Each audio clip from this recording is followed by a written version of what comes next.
Sa mga dumaraan sa Marcos Highway sa Marikina, Pasig at bahagi ng Rizal, habaan na ninyo ang inyong pasensya dahil inaasahang mas sisikip ang daloy ng trapiko dyan. Sinimula na kasi ang construction ng LRT Line 2 extension na tatagal ng 1.5 taon. May live report si Dante Perello. Dante.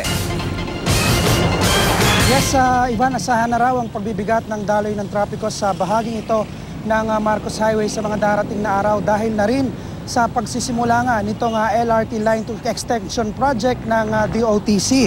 Ivan, sarado na ngayon ang inner lane na magkabilang bahagi ng Marcos Highway dito sa may Santa Lucia kung saan nakatakdang ilagay ang mga heavy equipment. At dito rin ipupwesto kasi ang mga tauhan na maghuhukay. Ayon sa Light Rail Transit Authority o LRTA, sisimula ng mga test pits para malaman kung nasaan ang mga linya ng tubig, kuryente at telepono para maiwasan at hindi ito masira pag itinayo ang mga poste ng LRT Line 2 Extension Project. Elevated viaduct o nakataas na daanan ng riles ng tren tulad ng makikita sa Taft Avenue at Aurora Boulevard ang itatayo sa kahabaan nitong Marcos Highway. 18 buwan ang itatagal ng nasabing proyekto kung saan nga dudugtungan ng LRT Line 2 ng 4 na kilometro upang dagdagan ng 2 istasyon ng tren sa may Emerald at Masinag sa Antipolo City. Naisa na ng kontraktor ng LRT Line 2 Extension Project na bakuran ng buong construction site pero di pumayag ang MMDA upang dito magdulot ng sobrang bigat ng daloy ng trapiko. Wala pa rin kasi isinumiting pinal at aprobadong traffic management plan ng kontraktor ng LRT Line 2 Extension Project sa MMDA.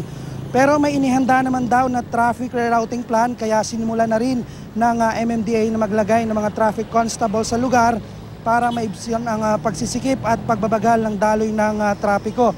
Ivan, inaabisuhan din natin ang mga motoristang daraan rito, partikular na nga yung mga biyaheng pa Antipolo na paghandaan ang traffic build-up sa area lalo na kung rush hour at sa weekend kung kailan naman lifted ang number coding. Sa ngayon ay banayad pa naman ang daloy ng trapiko dito sa magkabilang lane ng Marcos Highway at may bahagya lamang pagsisikip o pagbabagal pagsapit dito sa may tapat ng Santa Lucia.